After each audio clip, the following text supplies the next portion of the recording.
Welcome to another edition of From the Vault. On this episode, I'm going to discuss Dragon Magazine, issue number 61. Here's the cover. It's amazing. Again, the covers of these magazines were inspiration for any DM. As a kid, I looked at these covers and I would draw inspiration. I'd think about the characters that I would see. I'd think about what kind of adventure they were on. Magic. This issue was from May of 1982. So in our front entry here, we have, the table of contents and Out on a Limb, which appears to be the whole letters to the editors section. I find that as I'm going back and reading through a lot of these old magazines, there was so much crunchy material.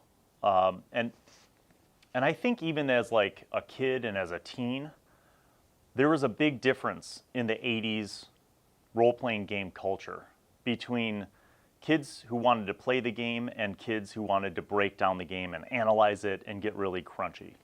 And if you aren't familiar with the term crunchy, what I mean is people who get really into the system and the mechanics and the rules and the numbers.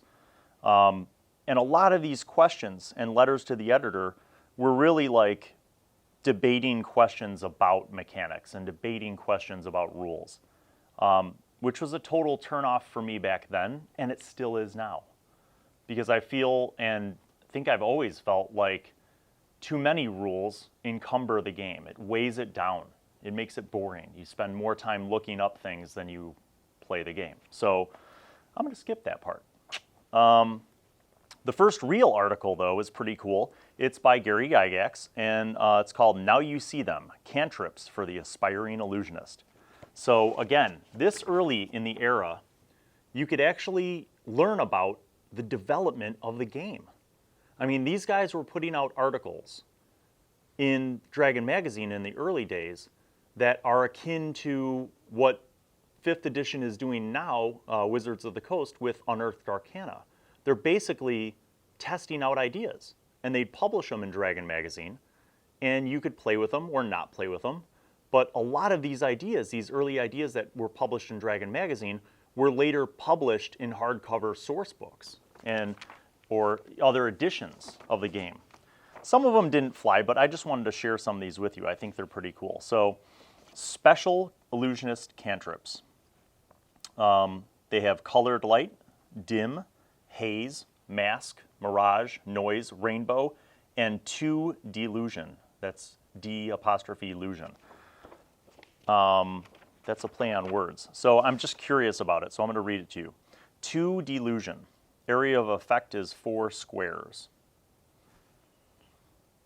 This cantrip is virtually the same as Phantasmal Forces spell in most respects. The caster creates a 2-dimensional illusion of whatever he or she desires.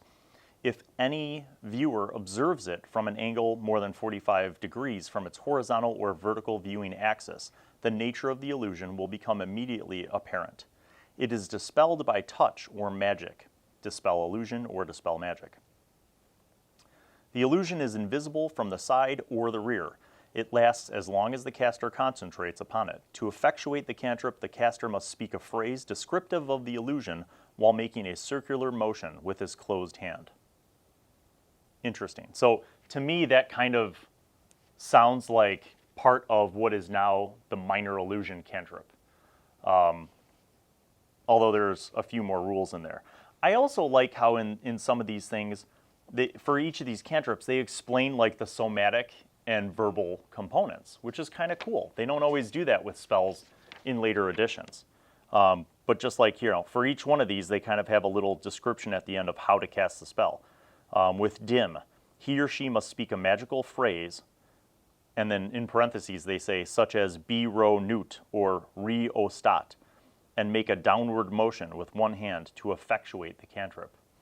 What I like about this is that Gygax is including those tips for role-playing, so that the players at the table could actually do these things and add a little bit more theatrics to the gaming experience. So that's pretty cool. I like that. After this article on cantrips is a huge full-page ad sponsored by White Dwarf, which is listed as the best magazine in fantasy and sci-fi gaming, direct from England, exciting scenarios, supplements, and art for your favorite role-playing system. If memory serves, White Dwarf was kind of like the Dragon magazine for England. And underneath this ad are a whole bunch of different game stores and hobby stores that carry this magazine. Pretty cool. And actually one of the biggest ones is Hobby Game Distributors Incorporated, 3215 West Lawrence Avenue in Chicago, Illinois. That's kind of cool because I'm from Chicago. So anyway, next big article is Giants in the Earth, Classic Heroes from Fiction and Literature. So basically they list off NPCs. And this is kind of going back to that early tradition in D&D of taking inspiration from mythological heroes or heroes of fantasy fiction, right? So I'm actually unfamiliar with all of these because I've never read them. So if you know about them, then good for you. The first one is C.J. Cutliff Hines' Deucalion. Deucalion is a 10th level cleric, 18th level fighter. Wow, that's powerful. The next NPC is John Norman's Tarl Cabot.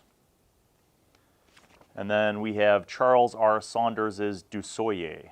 So, and they have little illustrations, and I don't know if these are from the fiction literature. Can you see that? Is it pretty clear?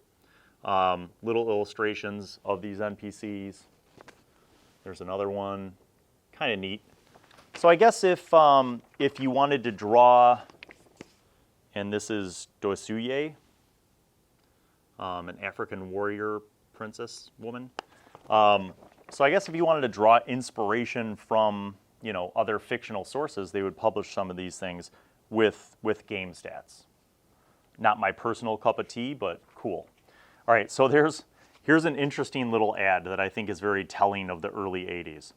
So there's a little, I don't know if it's like a quarter page ad. It's smaller than that. So use some magic. Use a dragon bone. Electronic D4, D6, D8, D12, D20, D percentile dice wand with carrying case, battery, and 1-year guarantee. So this was made by DB Enterprises, also from the Chicago area. So here's a little picture. Zoom in on that so you could actually see because the print's kind of small. So this is basically a primitive digital dice roller. I don't know how it worked. I never owned one. I'd be fascinated if you owned one of these back in the day or you ever used one, comment below and share your experiences with using it. But I mean, in 1982, like computer technology was pretty limited. So this thing was probably just a glorified calculator with some random number generation, like in BASIC. I don't know. I have no idea how it would have worked, but it appears to be, you know, an early form of a digital dice roller. Probably just a fancy gadget to have. Okay, then we move on to another big article, multi-page article. This is Without Any Weapons by Phil Myers. Suggested new rules for using your bare hands. So again, here's this full page thing, and it's a multi-page description about unarmed combat. So he kind of begins the article by describing how he explains the attack roll system. And he talks about pummeling for the first part, but he designates AT as attacker and DR as defender. So basically this is an add-on system or an alternative system for handling hand-to-hand combat. And I think by reading it, it basically looks like they were trying to figure out a way to make non-monks still be able to have a fight without weapons. So the basic pummeling attack, I'll read this part. When an attacker elects to pummel rather than attack normally, the defender is treated as AC 10, modified by dexterity bonus or penalty, magic of any sort that affects armor class, and special bonuses such as the benefit dwarves receive when fighting giants. Armor and armor equivalents, such as bracers of defense, are not counted. Shields, however, count for 3 armor classes, rather than the normal 1 armor class, but only against frontal opponents. This gets back to that whole crunchy thing. A lot of the early gaming people felt like they had to have more specific rules or more detailed mechanics to make things work in a game. I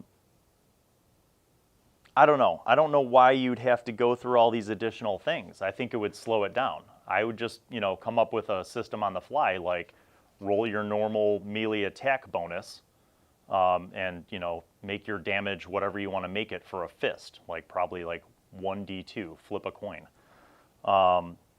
And maybe you'd add half of your damage, strength bonus, whatever it's going to be. But either way, that kind of is an interesting little thing. And the articles continued later in the magazine. I'm not going to go into it. But the next big article here is weird weapons, basically. Stats and facts about strange new weapons for AD&D play. This is really cool because, again, this is one of those things where they were testing out ideas that would later be published. So AD&D had a source book called Oriental Adventures. And a lot of us that grew up in the 80s loved that system. And they came out with like a box set called Kara Tour, which was actually like the Forgotten Realms setting for Oriental Adventures, which was also amazingly well done. But this section has a whole bunch of different weapons, and not all Oriental, but like they have atlatls, they have bognocks, blackjack, blowgun, bola, boomerang, caltrop, bullwhip, chakram, dokyu, garrote, iron fan, jongmei, katar, mancatcher, nunchakos, manriki guzari, sai, spiked shield, shuriken, staff sling, 3-section staff, all this stuff that would later be published. Now the cool part is that they also have all the stats on this page. Let's get a tight shot on this.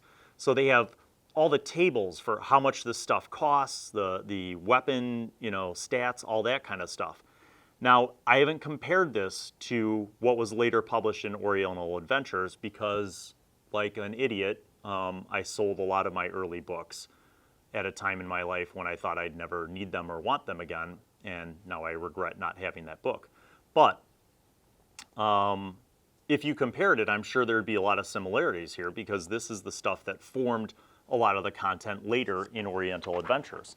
The other cool thing that I like is they have full descriptions of each of the weapons and pictures. Pictures. One of the things that I loved about Oriental Adventures was they had pictures of a lot of this stuff. So you didn't just have a written description, but you had an image, what it looked like. And in other game systems, I want to say maybe the Palladium fantasy game system had like awesome pictures of races and weapons and armor and that kind of stuff. So a lot of times the illustrations for some of these things, as simple as equipment or weapons or armor, was really helpful when developing your games. Moving on. Yeah, so there's just a huge, big thing here. Then we have another racial perspective. So this was by Roger E. Moore, and it's the Gnomish point of view.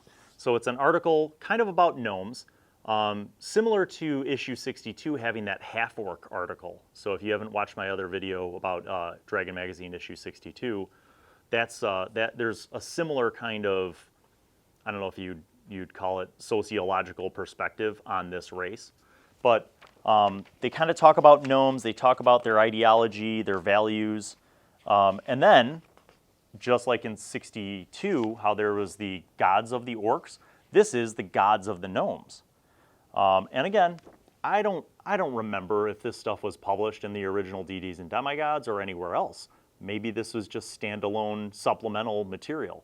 But it's kind of cool if you're really into exploring the gnome race and including that and their mythology in your campaign. So here we have the list of the gods, we have descriptions, pictures, all the stats that you'd ever need. So kind of a cool thing, and it seems like they were doing this pretty regularly at least. I have some gaps in my Dragon Magazine collection, so I can't tell you definitively if this was a series that they did for every race in the game, but it seems like they were kind of headed in that direction. So we have Bearvan Wild Wanderer, Segojan Earthcaller, Flandel Steelskin, and Erdlin, the Crawler Below. Kind of cool gnome stuff. Then there's the section called Dragon's Bestiary. So we have a number of monsters, and again, some of these might have been published in later editions. I'm not sure. It's been a long time. But we have the Firetail by Ed Greenwood. We have the Umbre by Teresa Berger. The Lightworm by Willie Callison. So here are some pictures, but you get stats, you get descriptions, and you get pictures. So again, just some kind of additional material that they were publishing that you could use. Oh, here's one more, the Tybor by Jeff Brandt. Looks like a big, deadly chicken. But you know, this is like use it or don't use it. You know, so if you wanted to add some new flavor, something to throw at your players that was different from something in the monster manual, you could count on Dragon Magazine to give that to you. Wow, this Tybor has just stupid stats. Hit dice 10, number of attacks 3. Oh, 6 to 7 feet tall. So it's a really big chicken. Anyway, this next section is really cool from a visual perspective. So it's called New AD&D Aid, Monster Cards. And at first when I read it, I thought it was just an ad.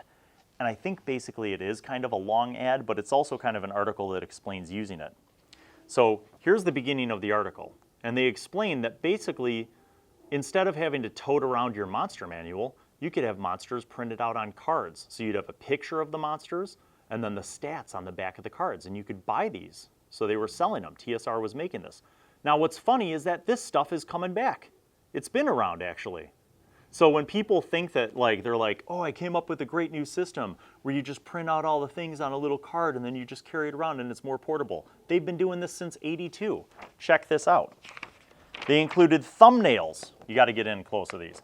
These are not the full-size cards, right? The full-size cards would be like the size of a normal playing card. But these are thumbnails.